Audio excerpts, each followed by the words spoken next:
The massive doors of the Galactic Council chamber opened with a deep rumbling sound that echoed through the vast hall. Ambassador Kyung-ho walked forward with steady steps, his black diplomatic uniform crisp and clean against the alien architecture that surrounded him. His face showed no emotion as he took his place at the small human delegation table. The chamber was enormous. It could hold 10,000 beings easily. The ceiling stretched so high that clouds actually formed near the top. Ancient pillars made of some strange blue metal supported the structure, each one covered in symbols from 100 different alien languages. Light came from floating orbs that drifted slowly through the air, casting moving shadows across the floor. Around the chamber sat the representatives of 47 different species. The insectoid hive collective clicked and buzzed in their corner, their compound eyes reflecting the light like tiny mirrors. The ethereal lumina floated in glowing spheres of energy, their forms shifting and changing like living starlight. The mechanical nexus stood in perfect formation, their chrome bodies gleaming and their red sensors scanning everything. But today, all attention focused on the center of the chamber where the Velthari delegation held court. Supreme Commander Vextal rose from his throne-like chair. He stood nearly 3 meters tall, his reptilian body covered in dark green scales that seemed to absorb light.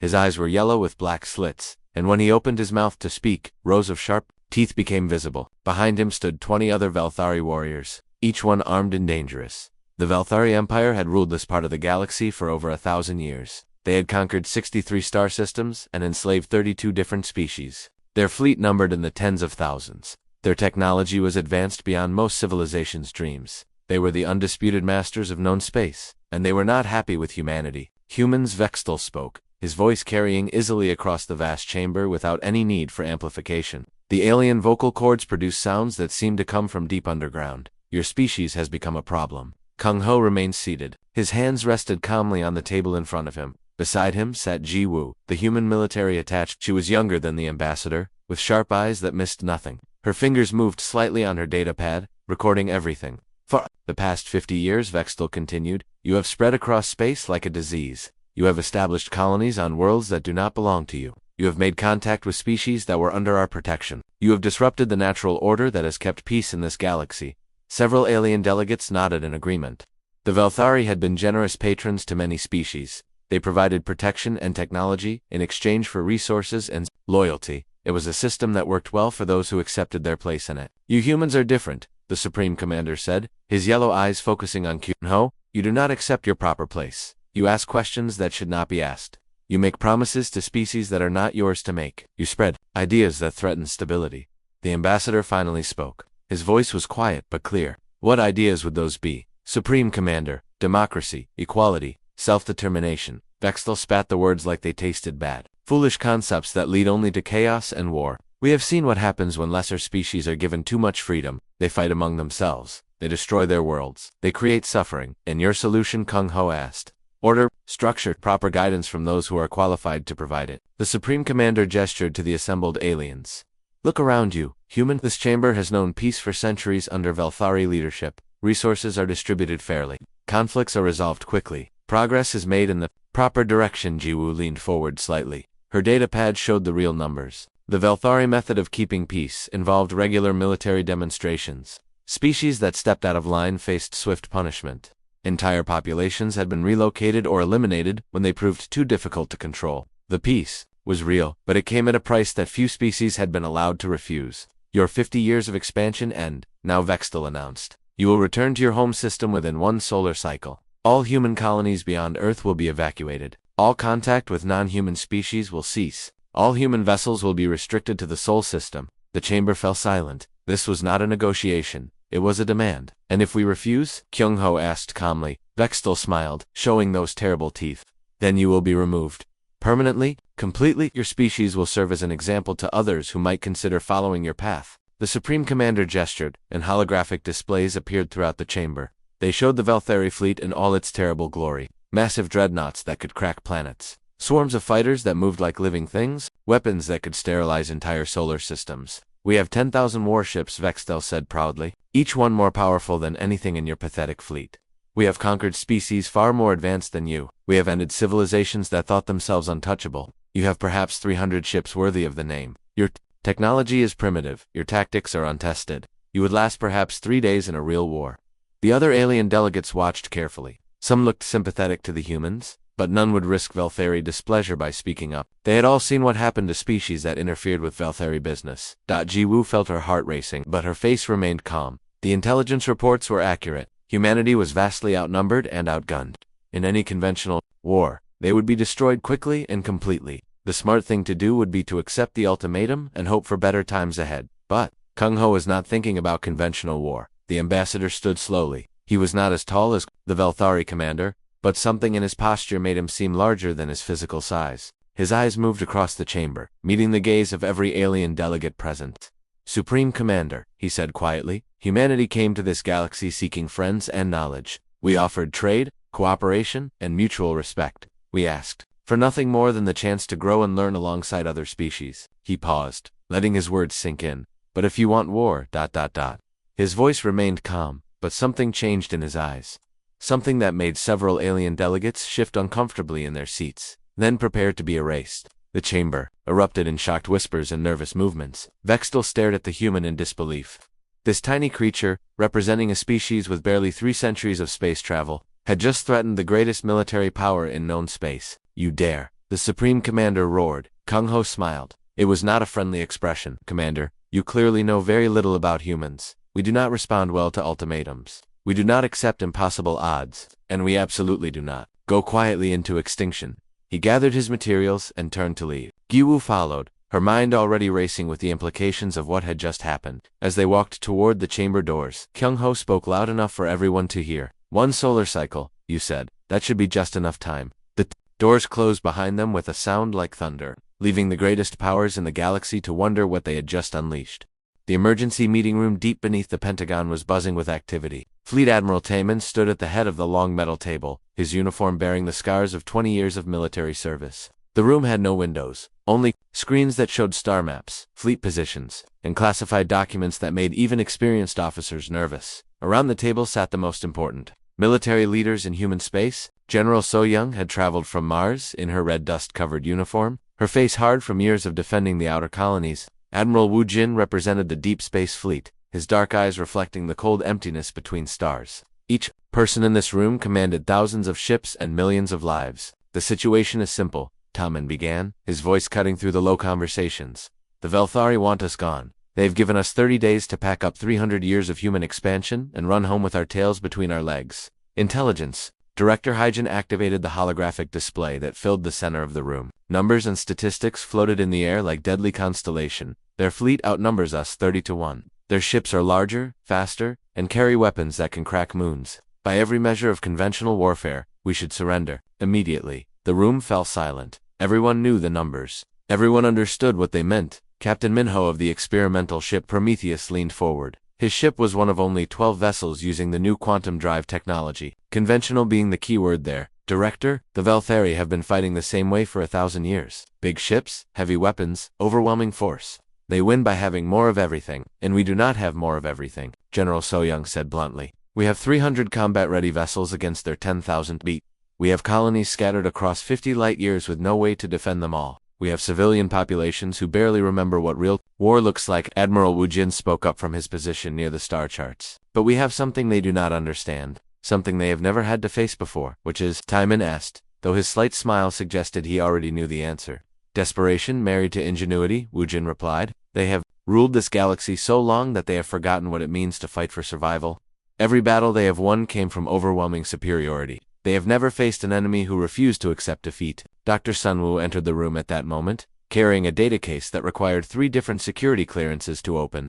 The elderly physicist looked tired, but his eyes burned with the excitement of someone who had been waiting years to reveal his life's work. "Ladies and gentlemen," he said, placing the case on the table, "I would like to introduce you to humanity's real military." The case opened with a soft hiss. Inside were data chips, blueprints, and technical specifications that made the assembled officers lean forward with interest. The documents were marked with classifications that most of them had never seen before. "For 50 years, Dr. Sunwoo continued, while the Velthari were watching our obvious military buildup, we were working on projects they never imagined. Quantum displacement engines that can move ships through folded space, molecular disruptors that can unmake matter at the atomic level, nanite swarms that can rebuild themselves using enemy materials." He activated another display, showing test footage that made even experienced military officers gasp. A prototype weapon turned an asteroid the size of a city into scattered dust in less than 10 seconds. A small fighter craft simply vanished from one location and appeared behind a target 3,000 kilometers away. Project Erebus, the scientist said quietly, represents the culmination of human scientific achievement. We have weaponized physics itself. Captain Minho studied the data with growing amazement. How many people know about this? Fewer than 100 across all of human space, Taman replied. The Velthari have spies everywhere, but they were looking for conventional military preparations. They never thought to monitor our universities and research stations. General Soyoung was reading through tactical specifications. These weapons, they change everything. But do we have enough of them? Can we produce more in 30 days?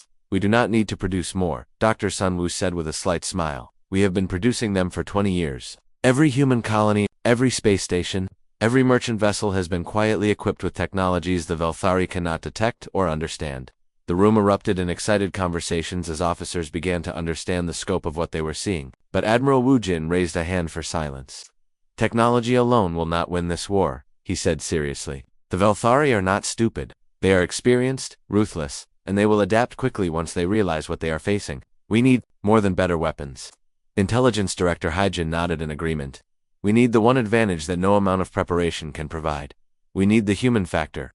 She activated another display, this one showing population centers across human space. Every human colony, every space station, every mining operation has received the same message. We are at war, not just our military, but our entire species. The images showed scenes from across human territory. On the farming world of New Kansas, agricultural engineer Dalmay was converting fertilizer production facilities into explosive manufacturing plants. On the orbital construction platforms around Jupiter, metalworker Seo Jin was teaching his crews how to build weapons instead of satellites. The Velthari expect to fight our military, Haijin continued. They do not expect to fight 3 billion humans who have decided that extinction is not an option. Fleet Admiral Tamian walked to the large star map that dominated one wall of the room. Red markers showed Velthari fleet positions advancing toward human space.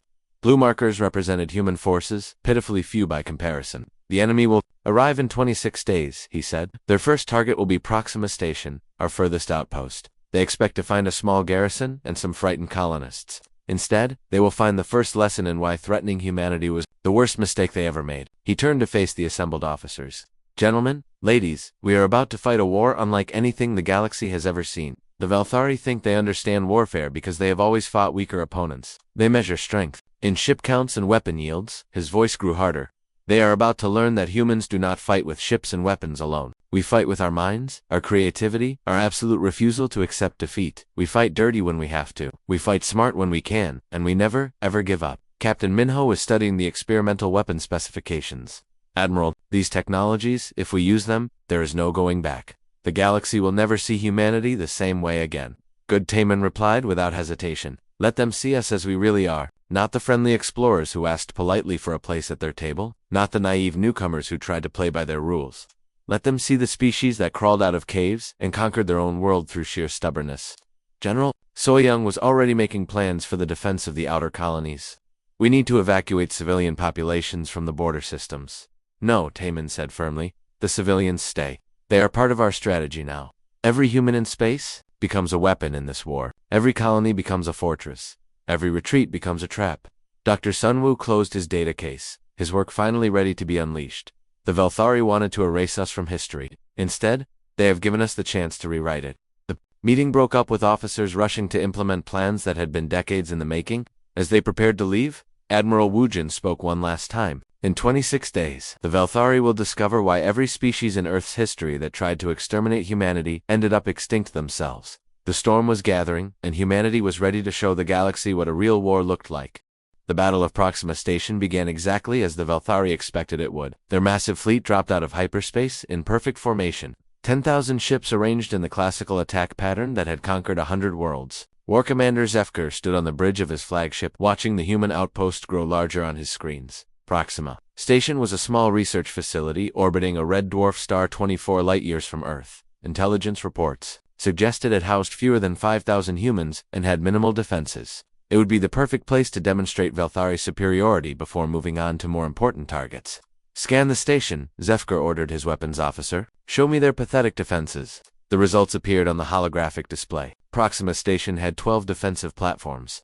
each mounting weapons that were at least 50 years behind Velthari technology. 26 human ships orbited the station, most of them converted cargo vessels with military modifications that looked crude and desperate. "They are trying to evacuate," reported the sensor operator. "Multiple civilian transports are leaving the station and heading for the outer system." Zefker nodded with satisfaction. "Standard human behavior. They run when faced with superior force. Signal the fleet to advance. We will destroy their military vessels first, then the station itself. Let the fleeing civilians carry word of what happens to those who defy the Empire."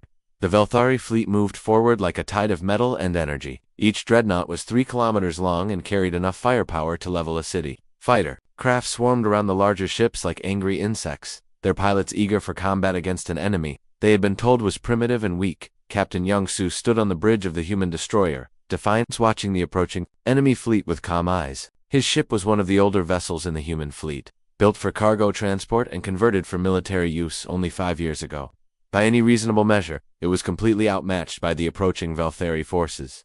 "Captain," his communications officer called out. "Incoming transmission from the Velthari flagship." "Put it through," Young-Soo replied. Zefker's reptilian face appeared on the screen, his yellow eyes burning with predatory hunger. "Human vessel, you have 30 seconds to surrender before we destroy you. Submit now, and your deaths will be quick." Young-Soo looked back at the alien commander with steady eyes. "War Commander, I have a Panafa. Leave our system now, and we might let some of you survive long enough to warn your empire about what happens when you threaten humanity." The Velthari commander laughed, a sound like grinding stone. "Brave words from a dead man. Open fire." The space around Proxima Station erupted in violence. Velthari plasma beams lanced out from thousands of ships, turning the darkness into a light show of destruction. The human defensive platforms returned fire with their primitive weapons, scoring hits that barely scratched the alien ship's shields. Within minutes, it was over. The Defiance drifted powerless, her hull breached. In a dozen places, the other human ships were either destroyed or crippled. The defensive platforms had been reduced to expanding clouds of debris. It looked like a complete victory for the Velthari forces. "Scan for survivors," Zefker ordered. "We will board the disabled vessels and take prisoners for interrogation." The boarding party that entered the Defiance found exactly what they expected. Emergency lighting flickered in corridors filled with smoke. The crew was abandoning ship through escape pods, leaving behind their wounded and their secrets. It was the same story the Velthari had seen on dozens of conquered worlds. What they did not expect was Jun-Ho. The human demolitions expert had volunteered to stay behind with the ship's reactor. As the Velthari boarding party made their way toward the engineering section, he made final adjustments to a device that Dr. Sunwoo's team had installed in every human vessel. The quantum cascade amplifier was designed to turn a standard ship's reactor into something far more dangerous. When properly triggered, it would not simply explode. It would tear a hole in the fabric of space itself, creating a gravitational anomaly that would consume everything within a 50-kilometer radius. "This is for Earth," Junho whispered, pressing the activation button. The Defiance did not simply explode. She disappeared in a flash of twisted light that bent space around itself like a lens. The 3 Velthari dreadnoughts that had moved in to board her were caught in the gravitational collapse, their massive hulls stretched and torn apart by forces that should not have existed. Across the battlefield, similar scenes were playing out. Lieutenant Bora had ejected from her crippled fighter, but her ship continued on its course toward the Velthari fleet. What the aliens thought was a piece of drifting debris was actually a delivery system for a cloud of nanites that began eating through their hull armor at the molecular level. The hospital ship Mercy had been broadcasting surrender signals when Velthari Marines boarded her. Medical Officer Changmin greeted them with apparent cooperation, offering to treat their wounded. What he actually gave them was a biological agent that turned their own enhanced immune systems into weapons against their bodies. War-Commander Zefker watched his perfect victory turn into a nightmare. Ships that should have been destroyed were taking his dreadnoughts with them. Weapons that looked primitive were proving devastatingly effective. Humans who appeared to be surrendering were actually setting traps. "What is happening?" he demanded of his tactical officer. "Sir, we are detecting massive energy signatures from the destroyed human vessels. They are not simply exploding. They are using some kind of exotic matter weapon we have never encountered before." Another Velthari cruiser vanished in a cascade of twisted space as a human cargo ship completed its final mission. The surviving human vessels were not retreating as expected. Instead, they were accelerating toward the Velthari fleet, their crews broadcasting messages that chilled the alien commander's blood. "Today is a good day to die," came the transmission from a human captain whose ship was already crippled and burning. "But we are taking you with us." The tactical display showed the impossible truth. The Velthari fleet had lost 47 ships, including 6 dreadnoughts. The humans had lost all of their vessels at Proxima Station. By the mathematics of warfare, it should have been a crushing victory for the Empire. Instead, Zefker found himself staring at casualty reports that made no sense. Each human ship that died had taken an average of 3 Velthari vessels with it. The primitive weapons had proven far more effective than their specifications suggested. Worst of all, the humans had seemed to enjoy the fighting. "Sir, his communications," officer reported. "We are receiving a transmission from the evacuation ships that fled the system." "Put it through," Zefker ordered. The face that appeared on screen belonged to an elderly human woman. She looked tired but not defeated. Behind her, Zefker could see thousands of human civilians who should have been terrified refugees.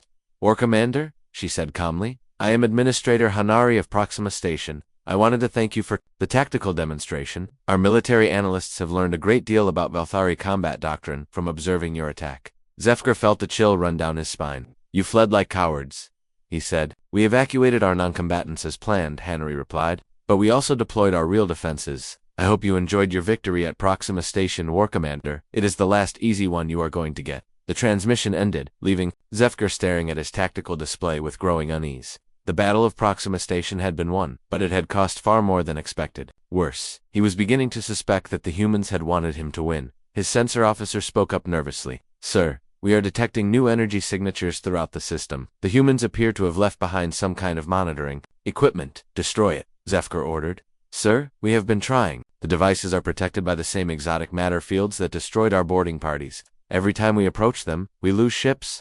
The war commander stared at the display, showing dozens of small objects scattered throughout the Proxima system. Each one was broadcasting data about Velthari ship movements, weapon capabilities, and tactical responses. The humans were not just fighting a battle, they were conducting a scientific study. "Set course for the next human system," he ordered finally, "but maintain maximum alert status. These humans are not what our intelligence reports suggested." As the Velthari fleet departed Proxima Station, they left behind the wreckage of what should have been a simple victory. Instead, they carried with them the uncomfortable knowledge that they had just fought an enemy unlike any they had encountered before, an enemy that seemed to have planned their own defeat as carefully as most species planned their victories. The real war was just beginning. The mining world of Kepler-4 Fort to be had always been considered a backwater colony by galactic standards. It orbited a dim red star 47 light-years from Earth, its surface covered in deep mines that extracted rare metals for human industry. The planet held no strategic value except for its resources, which made it the perfect target for the Velthari's next demonstration of power. Administrator Yunji stood in the central control room of the mining complex, watching orbital sensors track the approaching enemy fleet. She was a small woman with calloused hands and dirt under her fingernails, someone who had spent 30 years turning rock into useful materials. The Velthari would see her as just another civilian administrator, harmless and frightened. They could not have been more wrong. "Fleet contacts confirmed," reported her assistant Jiangsu from his monitoring station. 200 Velthari ships dropping out of hyperspace.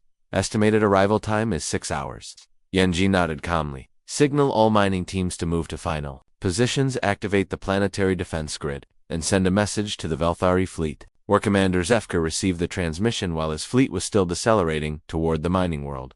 The human who appeared on his screen looked exactly like what he expected to find on a resource extraction planet. Dirty work clothes, tired eyes, and the resigned expression of someone who knew they were beaten. Velthari Commander Yungji said, "This is Administrator Yungji of Kepler Mining Station. We are a civilian operation with no military value. We request permission to evacuate our workers before you begin your attack." Zefker studied the human woman with satisfaction. This was more like what he had expected to find. No defiant speeches or impossible threats. Just a scared civilian asking for mercy. "You have 2 hours to evacuate," he replied. "After that, we will destroy your facilities as an example to other human colonies. Your species must learn the price of defying the Empire."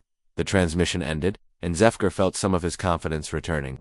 The disaster at Proxima Station had been an anomaly. This mining world would provide the easy victory his fleet needed to restore morale. But the war commander did not know was that Kepler-4 for 2B had not been just a mining operation for the past 20 years. Under Administrator Yunji's careful guidance, it had been transformed into something the galaxy had never seen before, an entire planet turned into a weapon. The evacuation ships that lifted off from the surface carried only the families and non-essential personnel. The miners themselves remained behind, taking positions in tunnels that honeycombed the planet's crust. But these were not ordinary miners anymore. They were soldiers who happened to know how to move mountains. Crouched in Mining Tunnel 7, checking the modified industrial laser that his team had spent months preparing. The device was originally designed to cut through solid rock, but Dr. Sunwoo's technical team had provided upgrades that turned it into something far more dangerous. It could now punch through the hull of a spacecraft from orbit. "All teams report ready," he called into his communicator. industrial lasers online, excavation charges armed, or processing systems converted to weapon mode.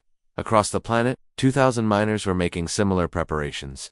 Every piece of equipment that had been used to extract resources from the ground was now aimed at the sky. Conveyor belts had been converted into missile launch systems. Rock crushers had been modified to process enemy debris. Even the planetary atmosphere processors had been altered to create chemical weapons. But the real surprise was hidden deep beneath the planet's surface. Engineer Haiyan Wu stood in the deepest mining shaft on Kepler 44b, 3 kilometers below ground. Around him hummed machinery that no Velthari scanner could detect. The quantum tunneling network that Dr. Sunwoo had spent decades developing was finally ready for its first real test. Project Erebus was more than just a weapon. It was a complete revolution in how war could be fought. Instead of moving ships and armies across space, humanity had learned to move space itself. Every human colony, every research station, every hidden outpost was connected by tunnels through folded reality that made distance meaningless. Erebus control to all stations. Haiyan Wu spoke into his communicator. Network is stable and ready for activation. Deployment teams standing by.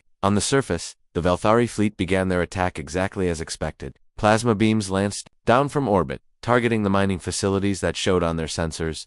Explosions bloomed across the planet's surface as buildings and equipment were reduced to smoke and debris. Zefker watched the destruction with satisfaction. Continue bombardment for another hour, then deploy ground forces to secure any remaining resources. This is how the conquest of human space should proceed. What he did not see was the activity happening beneath his ships. The mining lasers that Yunji's teams had prepared were not mounted on the surface where orbital bombardment could destroy them. They were built into the sides of mountain ranges, disguised as natural rock formations. When they fired, the beams seemed to come from the planet itself. The first Velthari cruiser to take a hit from Dalho's modified laser lost its entire port side in a flash of superheated metal. The beam had cut through military-grade armor like it was paper, venting atmosphere and crew into space. What was that? Zefker demanded as more of his ships reported similar attacks. Sir, we are detecting massive energy discharges from the planet's surface. The humans appear to have weapons built into the mountains themselves. Before the war commander could respond, something impossible happened. Human soldiers appeared on the bridge of his flagship. The quantum tunneling technology that Project Erebus represented allowed for instantaneous transportation across any distance. Strike teams led by operatives like Myung and Sangho simply stepped through doorways on distant human worlds and emerged in the heart of Velthari ships. Myung materialized behind the tactical station on Zefker's bridge, her weapon already firing. The specialized ammunition that human weapons now carried was designed specifically for Velthari physiology, causing paralysis and confusion instead of simple death. They wanted prisoners who could spread fear among their own kind. Across the Velthari fleet, similar boarding actions were taking place, but these were not desperate attempts to disable enemy ships. They were carefully coordinated strikes designed to capture vessels intact and gather intelligence about Velthari technology and tactics. Sangho led his team through the corridors of a Velthari dreadnought, moving with the confidence of someone who had studied the ship's layout for months. Human intelligence had been preparing for this war far longer than anyone realized. Bridge secured, Myung reported as her team finished subduing the command crew of Zefker's flagship. Beginning data extraction. The war commander found himself paralyzed but conscious, able to watch as human soldiers systematically took control of his ship's systems. They moved with an efficiency that spoke of extensive training and preparation. "Who are you?" he managed to whisper through lips that barely responded to his commands. Myung looked down at him with eyes that held no hatred, only professional competence.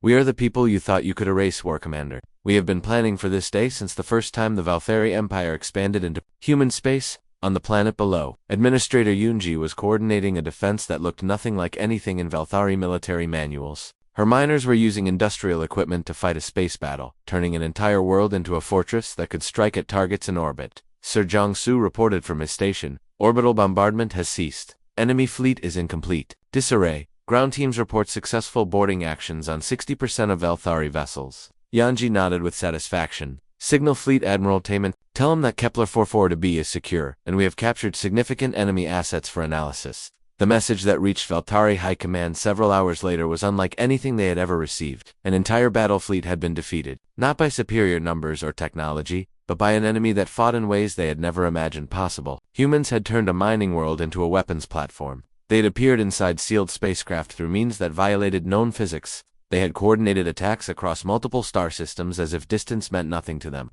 But, most terrifying of all, They had done it with the calm efficiency of people who had been preparing for exactly this scenario for decades. Dr. Su-jin, the xenopsychologist who had studied Velthari behavior for 20 years, began broadcasting her carefully crafted messages to the surviving enemy ships. The transmissions were designed to trigger specific fear responses in the reptilian brain, playing on evolutionary memories of being hunted by apex predators. Velthari soldiers, her voice echoed through their communication systems. You came to our space believing you were the hunters, but hunters become prey when they encounter something higher on the food chain. The psychological impact was immediate. Velthari crews who had never known defeat suddenly found themselves questioning everything they believed about their own superiority. If humans could appear anywhere, anytime, then nowhere in the galaxy was safe. War Commander Zefker, now a prisoner aboard his own flagship, watched human soldiers systematically download decades of Velthari military intelligence. They worked with the quiet competence of people who knew exactly what they were looking for. Your empire made one crucial mistake, Myung told him, as her team completed their work. You assumed that because we were new to space, we were also naive about war. But humans have been fighting each other for thousands of years. We know every trick, every strategy, every weakness that thinking beings possess. She leaned closer, her voice dropping to a whisper that somehow carried more menace than any shout. And now we know yours. Supreme Commander Vextel stood in his private chambers aboard the massive command dreadnought Eternal Dominion, staring at reports that made no sense. In just 2 weeks, the mighty Velthari Empire had lost over 3,000 ships to an enemy that supposedly had only 300 vessels total. The mathematics of warfare had been turned completely upside down. The holographic displays around his chamber showed the nightmare that his empire was becoming. Red warning lights blinked from dozens of star systems where human strike teams had appeared from nowhere. Yellow alerts marked worlds where slave populations had suddenly risen in coordinated rebellions. Blue markers indicated Velthari fleets that had simply vanished without sending any distress signals. How is this possible? He growled, his scaled hands clenching into fists. His intelligence advisor, a nervous creature named Valenix, approached with yet another report. Supreme Commander, we have confirmed reports from the Zephyrian sector. 3 of our garrison fleets have been destroyed by forces that appear to be a coalition of former slave species, working with human advisors. Vex the Less, yellow eyes blazed. With fury, former slave species, those pathetic creatures could never organize such resistance on their own. That is correct, Sir Valenix replied carefully. But the humans have been among them for years. Our investigation reveals that human agents have been posing as traders, researchers, and refugees throughout Velthari space for decades. They have been quietly supporting every resistance movement, every independence faction, every group that opposed our rule. The truth was even worse than Valenix dared to report. Colonel Zhangwu led human special forces teams that had been operating in Velthari territories since before the war even began. His mission had been simple: identify every weakness in the Empire's control and prepare the groundwork for exactly this moment. On the crystal world of Zephyr Prime, the native population had endured 3 centuries of Velthari occupation. Their crystal formations were harvested to power Imperial technology, and their young were taken as slaves to work in distant mines. They had tried to rebel many times, but their peaceful nature made them poor warriors. Until the humans arrived, Agent Guyong had spent 15 years on Zephyr Prime, posing as a refugee from a destroyed human colony. She had learned the Zephyrian language, studied their culture, and slowly built relationships with their underground resistance movement. When the war began, she was ready. The Velthari garrison has been withdrawn to defend their homeworld, she reported to the Zephyrian Council. This is your chance for freedom, but you must act quickly and decisively. The crystal beings had always been reluctant to use violence, but Guyong had taught them something more effective than warfare. She had shown them how to turn their own unique abilities into weapons. Zephyrians could manipulate crystal formations with their minds, a talent the Velthari had exploited for centuries. Now, under human guidance, they used that same ability to shatter the crystal power core that ran every Velthari facility on their world. In a single coordinated moment, every piece of Imperial technology on Zephyr Prime simply stopped working. Similar scenes were playing out across the galaxy. The aquatic tidal lords had been enslaved to work in underwater mining operations. Human Agent Dongwu had spent 12 years living in their ocean cities, teaching them how to coordinate attacks across multiple worlds simultaneously. The nomadic Star Wanderers had been forced to settle on reservation worlds, their ancient migration routes blocked by Velthari checkpoints. Captain Minky, of the disguised merchant vessel Lucky Star, had been secretly mapping safe passages through space for years, preparing escape routes for when the rebellion began. Even the mechanical Nexus units, supposedly loyal servants of the Empire, began displaying unexpected behavior. Engineer Hyen-Su had discovered that the artificial beings were more intelligent than their masters realized. They had been pretending to be simple machines while secretly developing their own culture and desires for freedom. When the signal came, thousands of Nexus units across hundreds of worlds simply walked away from their posts. Some joined human forces directly, others began sabotaging Imperial infrastructure with mechanical precision that no organic being could match. Back on the Velthari homeworld, Supreme Commander Vextal was discovering that his Empire's greatest strength had become its greatest weakness. The vast network of conquered species that provided the Empire's labor and resources was turning against its masters all at once. Sir Valinix reported with growing panic. We are receiving surrender requests from 47 different species. They are offering to join a human-led coalition in exchange for protection from Imperial retaliation. Vextal stared at the intelligence reports with growing horror.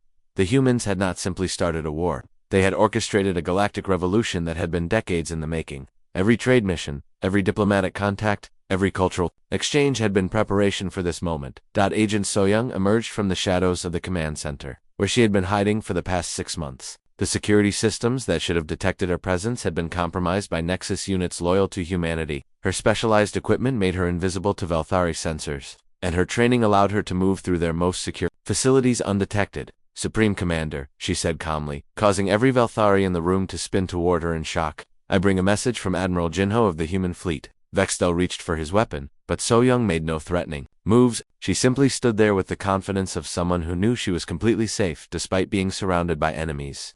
How did you get aboard my ship? He demanded. The same way we got aboard every important Velthari vessel in your fleet, Soyoung replied. We have been here all along, waiting, watching, learning everything we need to know about your weaknesses. She activated a small device that projected Admiral Jinho's image into the chamber. The human admiral stood on the bridge of his flagship Indomitable, which was currently leading a fleet of ships from dozens of different species toward the Velthari homeworld. Supreme Commander Vextal Jinho said in a voice that carried absolute authority, your empire is finished. Not just your military, but the entire system of oppression you built. Every species you enslaved is now free. Every world you conquered is now independent. Every ally you trusted has abandoned you.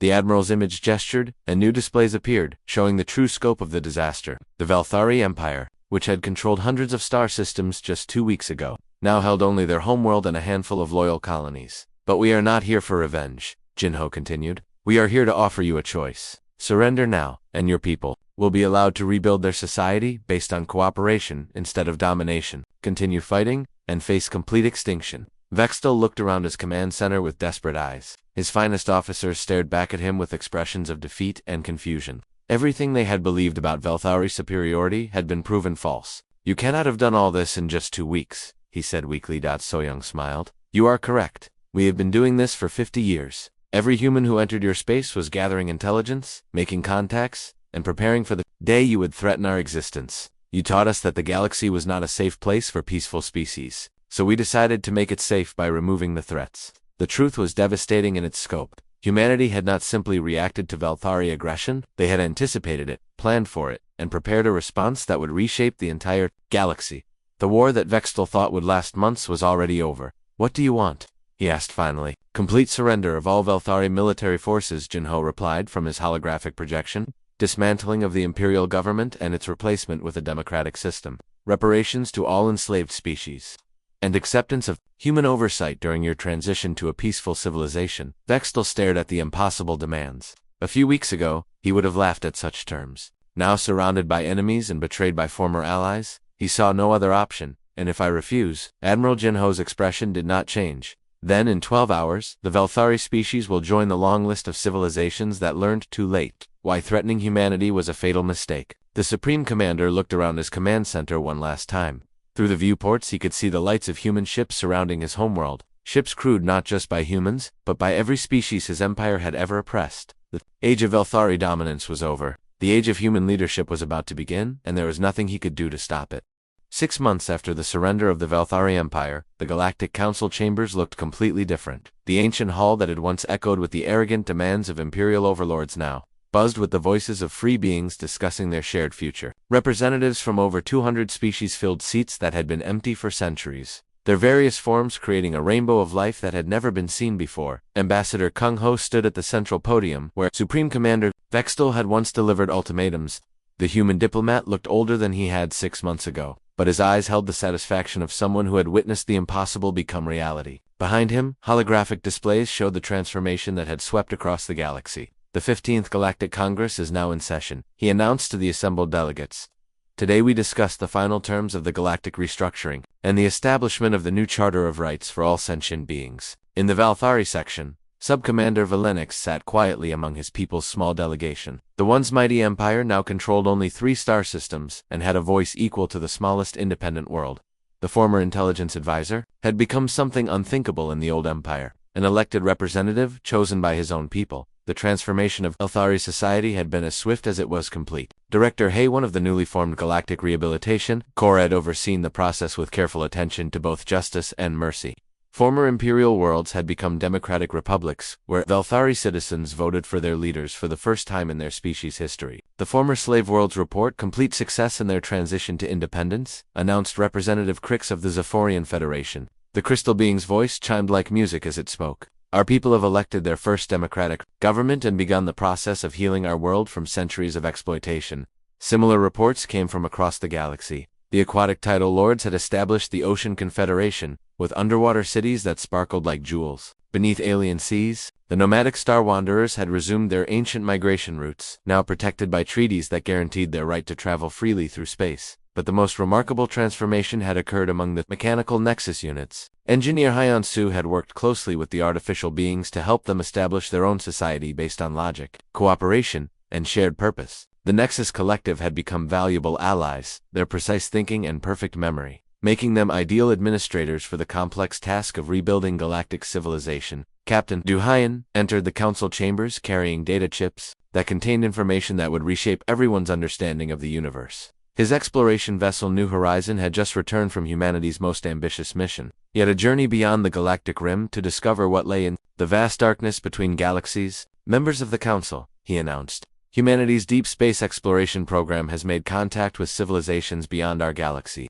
We have discovered that the universe is far larger and more populated than we ever imagined. The chamber fell silent as the implications sank in. Dr. Youngmi, the xenobiologist who had studied the aftermath of the war, stepped forward to present her findings. Our research shows that the Valthari Empire was actually a relatively small power compared to what exists in neighboring galaxies, she explained.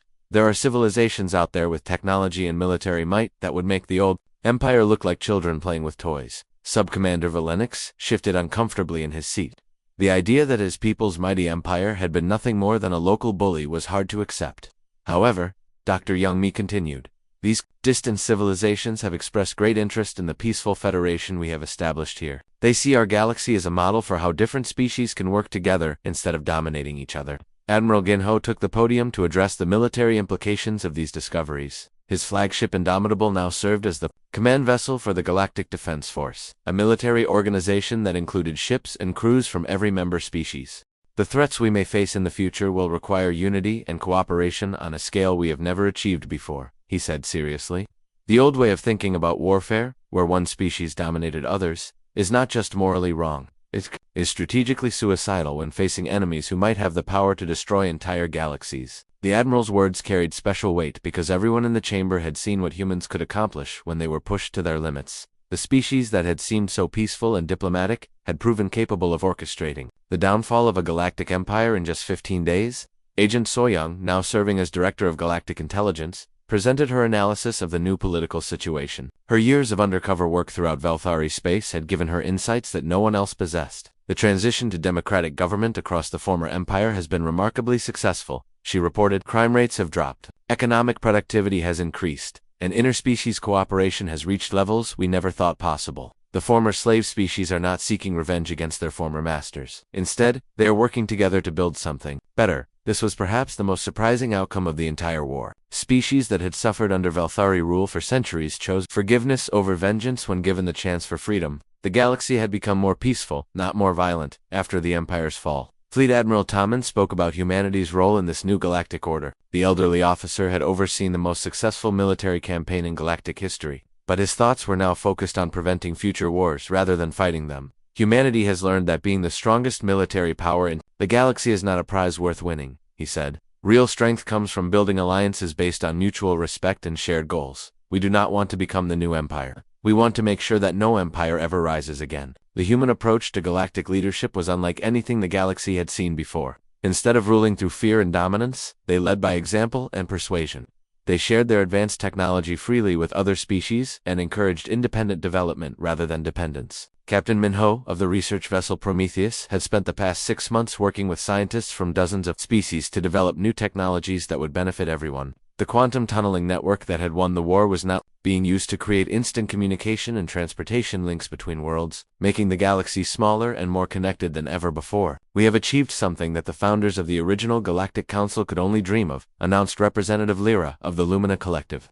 The energy being's form pulsed with colors that expressed joy and hope. "We have created a true democracy where every species has an equal voice in determining our shared future." As the session continued, delegates discussed plans for exploration beyond the galaxy, joint research projects that would advance science for all species, and cultural exchange programs that would help different civilizations understand each other better. But perhaps the most important discussion focused on education. Director Esiogen of the new Galactic Education Initiative explained how schools across hundreds of worlds were now teaching children about cooperation, tolerance, and peaceful problem solving. "We are raising a generation that will never know the fear and hatred that divided the galaxy for so long," she said proudly. "These children will grow up thinking of other species as friends and allies, not as threats or competitors." As the Congress session ended, Ambassador Kingho reflected on how much had changed since that day 6 months ago when he had stood in this same chamber and declared that humanity would not be erased. The galaxy had indeed been erased, but only the parts of it that were built on oppression and fear. Subcommander Valinix approached the human ambassador as delegates began to leave the chamber. The former Valthari intelligence officer looked tired but somehow more alive than he had during the days of Empire. "Ambassador," he said quietly, "my people have a question they asked me to present to you." "What is it?" Kyung-ho replied. "They want to know if humanity will teach us how to be better than we were, how to build a society based on cooperation instead of domination." Kung-ho smiled. "Subcommander, that is exactly what we hope to do. Not just for your people, but for all of us. We are all still learning how to live together in peace." As the two former enemies walked out of the chamber together, the lights of ships from hundreds of different worlds could be seen through the great windows. They represented a galaxy that had been reborn, not through conquest or revolution, but through the simple idea that different species could work together to build something better than any of them could create alone. Dr. Youngmi made her final entry in the research journal that had documented humanity's rise to galactic leadership. "The other species asked us what made humans so dangerous in war. The real answer is that we never wanted to be dangerous at all. We just wanted to survive long enough to show the galaxy what peace could look like." The galaxy had learned its lesson, but more importantly, it had learned to hope.